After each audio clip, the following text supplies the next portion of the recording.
خصوصا على أفضل الأنبياء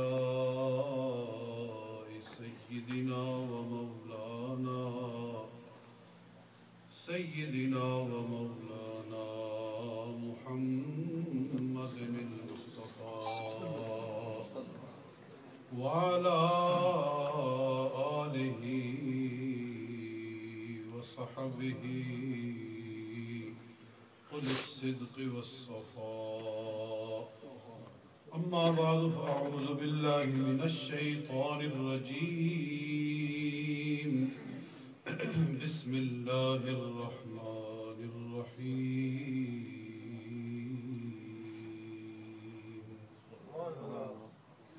وأما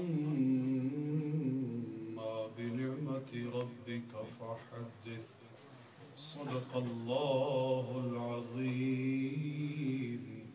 فقال الله تبارك وتعالى في كلامه: إن الله وملائكته يصلون على النبي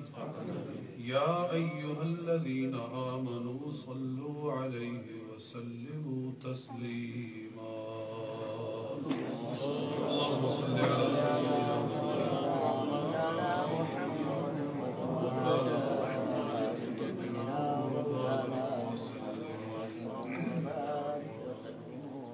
انتہائی واجب الاحترام، بے حد معزز و محترم حاضرین و سامعین کرام، میں خطیب مسجد حضرت علامہ مولانا قاری عبدالغفور چشتی صاحب دامت برکاتہم اور دیگر علماء کرام اور تمام اہل مسجد حاضرین کا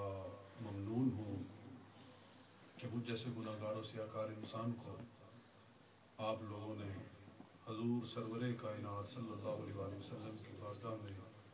اپنی عقیدت پیش کرنے کے لیے مدعو کیا ہے۔ اللہ تعالی ہم سب کا یہاں آنا بیٹھنا قبول و منظور فرمائے اور کچھ لے کر جائیں یہاں سے، یعنی جلسہ وہی کامیاب ہے اور وہی حاضری کامیاب ہے کہ یہاں سے جب ہم جائیں تو کچھ اپنے اندر تبدیلی لے کر جائیں، بدلے ہوئے ہوں، ہمارے دلوں کے اندر ایک نیا ایمانی جذبہ آ جائے، رسول پاک صلی اللہ علیہ وسلم کی اطاعت کی ایک رمق دل کے اندر پیدا ہو جائے تو پھر ہم کامیاب ہیں۔ اور یہ جلسے میلاد شریف کے جلسے اسی لیے منعقد کیے جاتے ہیں،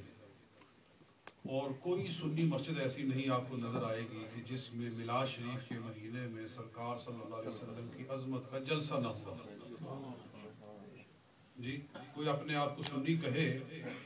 اور پھر ان کے مرکز میں، ان کے سینٹر میں میلاد مصطفیٰ صلی اللہ علیہ وسلم کے ماہ مبارک میں سرکار کی عظمت کے حوالے سے کوئی پروگرام نہ ہو تو سمجھو کہ پھر وہ خالی خولی سنی ہے۔ سنیت کا حق یہ ہے کہ آقا کے میلاد کا مہینہ آئے اور ہمارے دل نہ کھلے، ہمارے چہروں پہ مسکراہٹ نہ آئے، چہروں پہ رونق نہ آئے، تو گویا رسول پاک صلی اللہ علیہ وسلم سے محبت کا ہم حق ادا نہیں کر رہے۔ اور نبی پاک صلی اللہ علیہ وسلم کی محفل میلاد پر تو نواب صدیق حسن بھوپالی نے، وہ علماء اہل حدیث کا ایک بہت بڑا عالم گزرا ہے ان میں سے، اس نے بھی اپنی کتاب میں لکھا ہوا ہے الشمامۃ العنبریہ کے اندر فی مولد خیر البریہ، لکھتا ہے کہ رسول پاک صلی اللہ علیہ وسلم کا میلاد شریف جو ہے وہ سن کر جس کو خوشی محسوس نہ ہو وہ مومن کہلانے کا حقدار ہی نہیں۔ اور محفل میلاد یہ کچھ عرصہ گزرا ہے کہ اختلاف شروع ہوا ہے، ورنہ اس سے پہلے ساری امت اس کو اتفاق کے ساتھ مناتی آ رہی تھی۔ یہ بغیر کسی اختلاف اور بغیر کسی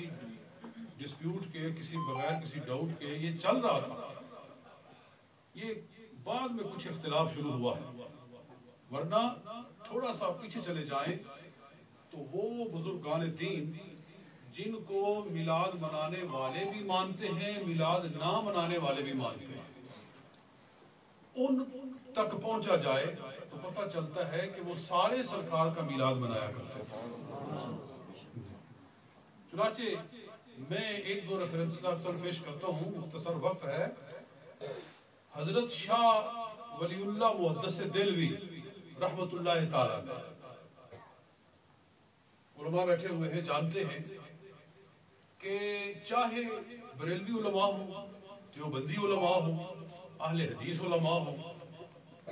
ان سب کی اسناد جو اوپر جاتی ہیں کہ میں نے فلاں استاد سے پڑھا، اس نے آگے فلاں استاد سے پڑھا، آگے اس طرح کر کے جو سلسلہ ہوتا ہے، ان میں سے 95% جو سلسلے ہیں وہ حضرت شاہ ولی اللہ تک جاتے ہیں۔ یعنی ہمارے استادوں میں آگے جا کر حضرت شاہ ولی اللہ محدث دہلوی رحمۃ اللہ تعالیٰ علیہ کا نام ضرور آ جاتا ہے، ان سے فیصلہ کروا لیتے ہیں۔ آپ کی ایک کتاب ہے الدر السمین، الدر السمین، علماء کرام نے یقیناً ان کی لائبریریوں کے اندر موجود ہو، الدر السمین فی مبشرات النبی الامین،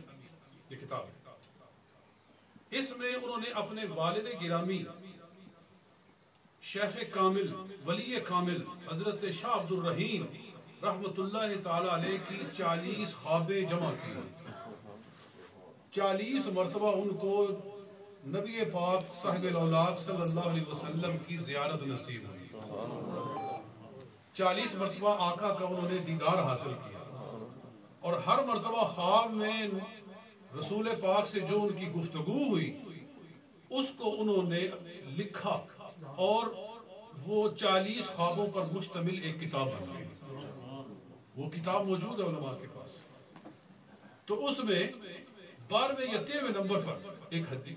حدیث ہے، اس کو کہتے ہیں حدیث منامی۔ یہ 40 جو حدیثیں ہیں یہ احادیث منامیہ ہیں، یعنی خواب میں رسول پاک صلی اللہ علیہ وسلم نے جو فرمایا کسی شخص کے خواب میں، اور اس میں شک نہیں کہ جس کے خواب میں آقا تشریف لائیں وہ سرکار خود ہی ہوتے ہیں، نبی پاک صلی اللہ علیہ وسلم کی شکل میں کوئی دوسرا آ سکتا نہیں۔ جب حضور خواب میں تشریف لاتے ہیں تو وہ حضور ہی ہوتے ہیں، اور صحیح حدیث ہے کہ من رآنی فی المنام فقد رآنی فإن الشیطان لا يتمثل بی، کہ جس نے خواب میں مجھے دیکھا اس نے مجھے ہی دیکھا، اس لیے کہ شیطان میری شکل بن کر نہیں آ سکتا۔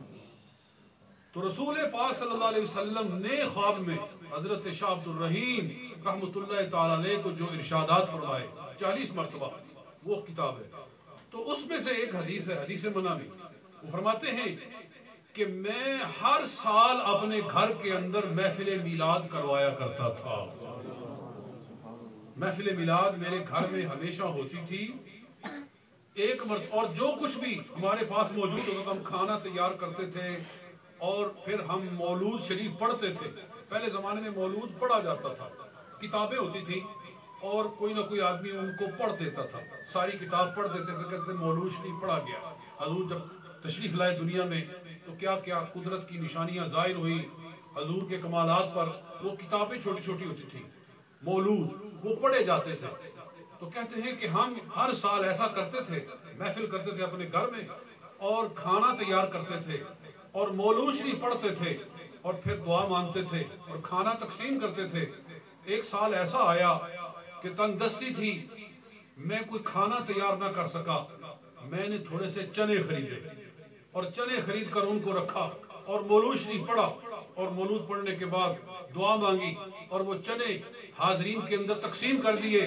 کہتے ہیں اسی رات کو اللہ تعالیٰ نے سرکار کا دیدار عطا فرمایا، اسی رات سرکار خواب میں تشریف لائے۔ کہتے ہیں میں نے خواب میں دیکھا کہ سرور کائنات صلی اللہ علیہ وآلہ وسلم کے سامنے وہی برتن پڑا ہوا ہے جس برتن میں ہم نے چنے رکھے ہوئے تھے، وہ برتن سرکار کے سامنے پڑا ہوا ہے اور وہ چنے بھی پڑے ہوئے ہیں، اور سرکار صلی اللہ علیہ وسلم کچھ چنے اٹھا کر کھاتے ہیں اور چباتے ہیں، اور سرکار کو دقت محسوس ہوتی ہے، سخت ہیں چنے، تو آپ